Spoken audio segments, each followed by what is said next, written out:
to Salty Tech Talk, the podcast devoted to opening your mind and emptying your bank account. Here's your host, Robert D. Wilson.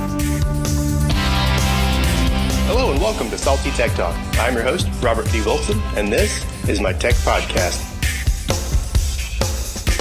Today we'll be discussing the upcoming Apple Media event, Samsung commercials, and the latest Microsoft ads. Today's show is sponsored by DraftKings. DraftKings is a daily fantasy sports contest that pays you. Think you're better than anyone else in building a team? Prove it and earn cash. Daily leagues, no season-long commitments, build a different team every day and compete. NFL, MLB, NHL, college, golf, and more. There are also tons of free games to enter too, but if you want to earn real money, sign up with the promo code SALTY, S-A-L-T-Y, and DraftKings will double your cash. That's right, they'll match whatever you deposit. There are thousands of winners every day. Sign up today using the promo code SALTY and win big. Apple has scheduled a big media event for Tuesday, September 9th for what everyone assumes will be the iPhone 6 announcement, and maybe an iWatch announcement? Many have speculated that we may indeed see an iWatch announced. Dear Samsung, hey, it's Robert. Listen, we need to talk. Your commercials aren't working. They're weak. You come off as number 2, trying to beat number 1. These Apple attack ads are just straight up lame. If you're trying to show people, trying to convince people that your product is better, just show them the product. Show them the specs. Show people being happy as a result of using your product. When you go after a specific phone, brand, or company, you're coming across as catching up or trying to be them. When you do that, you show they're number 1, better than you, and they're who you're trying to be. Your Galaxy Note series, for example, should show people enjoying movies, TV shows, or using it with larger hands. These are excellent reasons to have a larger screen phone. You don't need to resort to showing your phone next to someone else's and how your phone fits better in their hands, like basketball players who have large hands. You plant your good, solid idea and back it up with a slogan or a thought you want people to think when they shop or look for a new phone. Something like, use what fits. This way, when someone enters a store to buy a phone, they'll pick it up and think, use what fits. If your large-handed demographic picks up your phone versus someone else, they'll probably buy your phone. Same goes for battery life. You don't show an airport or mall full of people with iPhones. All that shows is that everybody buys iPhones except for that one person with a Samsung. Is that really the message you want to leave people with? If you want to advertise your battery life or the ability to pop in a new battery when yours dies, do that. Show a guy hiking for 2 days and still able to call and get a lift from a cab when he's reached the end of his long hiking trip. Show someone entering an airport after a long flight and popping in a new battery so they can start making calls now that they've arrived in town. Show people why you think your product is better. Focus on what you feel makes you better, not how you stack up against everyone else. Look, Samsung, no hard feelings. I like your product, I do, but it's you, not me.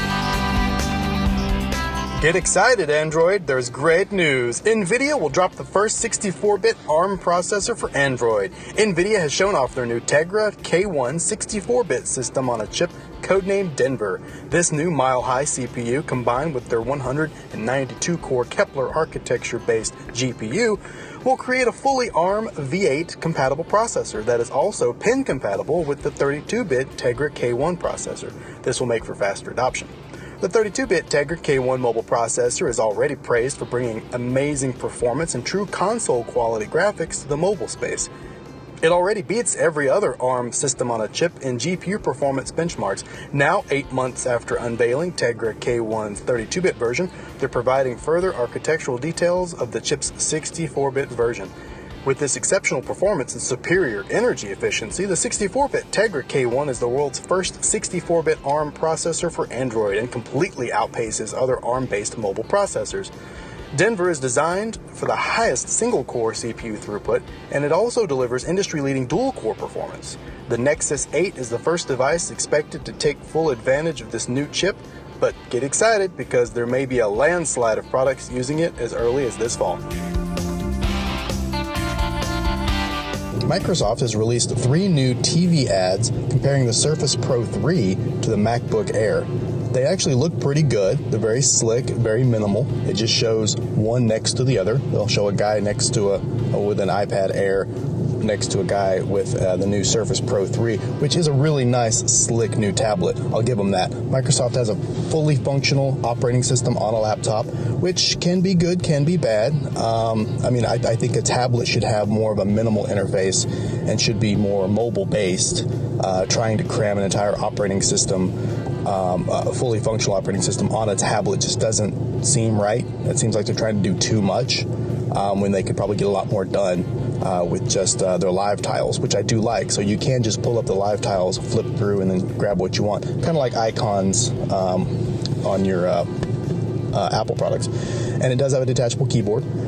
My biggest issue is on these 3 ads, they're trying to compare, it's not necessarily an apples to oranges, no pun intended, but it's a tablet versus a laptop, and they're fundamentally just 2 different things. Now, you can get a lot done on the Surface Pro 3. Don't get me wrong, it's powerful. It's almost got the same specs as the MacBook Air currently does, but it's 2 different things with 2 different purposes. Like the keyboard, for example, I like a nice tactile, fully functional keyboard that I can feel and clack on, and the Surface has a nice trackpad, very similar to the MacBook Air, actually. So those actually are probably very similar, but it's like a plastic feel. The MacBook Air has a nice aluminum, slick feel to it.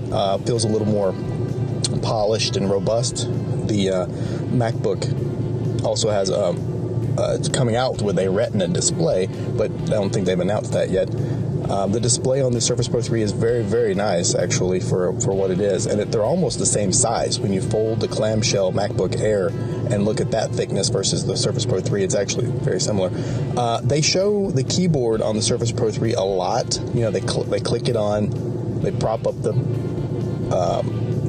tablet and show it like a laptop. But that's the thing. They're trying to show you how it can be a laptop, because it is not a laptop. They're just trying to show you how it can mimic one. But the keyboard does snap on, so you've got a fully functional appearing laptop. It does have a lot of similar ports. It's got a USB port, a mini display port, so you can port out. They've got it showing full Photoshop. I don't know how full that really is. And I don't know how much Photoshop work you're going to be doing on a tablet. I mean, it just doesn't seem like you've got enough area to work with. You're having to zoom in. It does have touch screen, so you can zoom in on things and use a stylus or a pen as maybe like a paintbrush. So you can work on it, but it seems like more of a on-the-go, quick touch-up sort of path, not really fully functional. Most every Photoshop designer I know would prefer to work on a large screen. It's 19-inch, 24-inch monitor with a trackpad, a stylus maybe, a Wacom tablet, something like that to really get in there and work. But on the go, I mean, it's probably great. I don't do a lot of Photoshop work, but it does seem pretty powerful. Like I said, the specs are almost the same, really good. My biggest issue here is they're trying to compare each other, saying this is better than this, and the specs are the same, but it's a mobile operating system that's trying to be a full operating system. And at the end of the day, it's a tablet. It's not a laptop. It functions great as a laptop, but the keyboard that they keep showing doesn't actually ship with the tablet. So that is an extra purchase. I haven't seen any specs on any new pricing for the new keyboard, but you may be able to use a Surface Pro 1 and 2 keyboards on the 3. I'm not sure about that, but that could also be a game changer if it's, like $125 for a keyboard. So just keep that in mind. Take these 3 new commercials with a grain of salt, and it may work great for you. You may be a fully Windows and Microsoft environment. You may do everything. Your ecosystem may be Microsoft, so this may work out great. But just keep in mind what it is, what it's trying to compare itself to, what it's trying to be, and you'll be in good shape. What do you think about what we covered today? Agree? Disagree? Want to share an alternative viewpoint on the angle we covered? We want to know. We want to hear from you. Tweet us, email us, call and leave a message. We'll share a few of what you send us in the next episode in a segment we're calling Previously on Salty Tech Talk. Help Adam Carolla fight the patent trolls. Go to fundanything.com/patent troll and donate anything you can. Well, that's the show, kids. Thanks for listening. Be sure to subscribe in iTunes and check out SaltyTechTalk.com for news, updates, and links to any ads mentioned in the podcast. want to thank Brian Bishop for the awesome intro he did for us. If his voice sounded familiar, you may know him as Bald Brian from The Adam Carolla Show. Check him out at brianbishop.com. New shows every Tuesday and Thursday. Be sure to subscribe in iTunes so that you automatically get the latest episode. Got a question for the show? Want us to review or talk about something? Tweet us at SaltyTechTalk. Shoot an email to contact@SaltyTechTalk.com or send us a smoke signal. Check out youtube.com/SaltyTechTalk and subscribe. Or call us and leave us a message. If it's good, we may play it in the next podcast. 919-93-SALTY. Thanks for listening. Stay salty.